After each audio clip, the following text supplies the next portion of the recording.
It's Halloween time in Spiral Nights, and you know what that means. The return of the Punkin King. In this video, I'll be giving you a quick overview of how the event works, the rewards you can get from it, and the most effective method of farming it.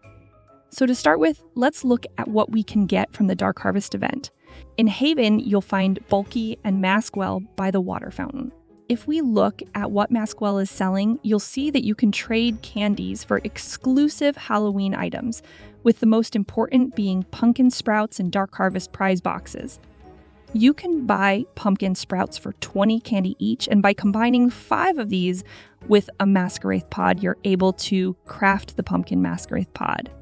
These reskins are purely cosmetic, but can provide a nice spooky feel to your runs. And secondly, Dark Harvest prize boxes can be redeemed for 25 candies each. These boxes contain pretty much all Hallow costumes and accessories, including wings, vertical vents, scarves, and the haunted aura. Even though the items in the box aren't exactly the best, who doesn't love opening boxes?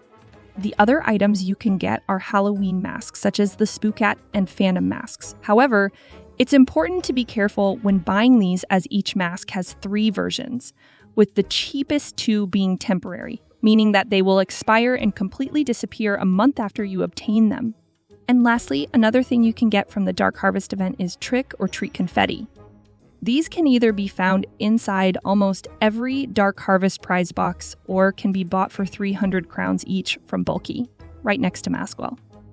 There are 4 different types of candy tokens you can get from the event: sour, sweet, hard, and brittle. All candy is obtained in the same way, by killing the Punkin King and by killing the walking pumpkins that appear when you kill scarabs in the arcade. You can also buy candy from Bulky for 2,000 crowns each, but this is not worth it at all. Don't do this. So now that we know how the event works, the most important question is, how do we find the Punkin King? The easiest way of finding the Punkin King is in the Halloween Prestige mission.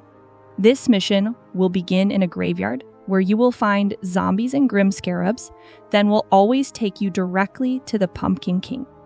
However, the Prestige mission can only be done once per day, so if you want to find the Punkin King elsewhere, you need to go into the arcade. The Punkin King can be found in areas that spawn within clockwork tunnels, which are the depths with the cog icon.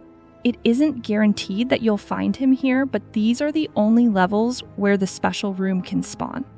Stepping on the party button, the Punkin King will then either say trick or treat. If he says treat, he will drop 10 random candy tokens and disappear. If he says trick, minions will spawn and you will have to kill the Punkin King. The minions are weak, so you don't really have to worry about them. The Punkin King is also weak, but he can be difficult to hit as he jumps around the room. He will drop 1 random token for the first 3 to 6 hits that are landed on him regardless of the damage dealt. After you kill him, he will then drop the remainder of the 10 tokens. There are a number of tips that can help maximize the efficiency of your candy farming, so let's jump into them. Firstly, it's important to note that the Punkin King is weak to elemental damage. This means that weapons such as the Combustor and Voltage are great for this too. Also, to prevent him from jumping around too much, it can help to use bombs such as the Shiver Mist Buster or the Electron Vortex in order to keep him still. Tip number 2 is an important one, and it's to not use multi-hit attacks. The Punkin King only drops candy on the first hit, so you want to make sure that each attack only hits him once. For this reason, it's important not to charge with the Blitz and Brandishes, and it's recommended that you just do single attacks. The third tip is to not kill the Punkin King too fast. While fighting, he can drop up to 5 candies. However, if he dies before this, you're missing out on the potential extra candies he could have dropped. And lastly, the deeper the depth, the better. In Tier 1, the Punkin King gives 8 candies, compared to 10 in Tier 2 and 12 in Tier 3. So if you want to maximize the amount of candy, I recommend that you hunt for clockwork tunnels in Tier 3. So that's pretty much everything covered in this quick summary of the Dark Harvest event. Personally, I think these are some really great seasonal items, and it's a great way for free-to-play players to open some boxes. If you have any questions, leave them in the comments below and I will be sure to answer each one.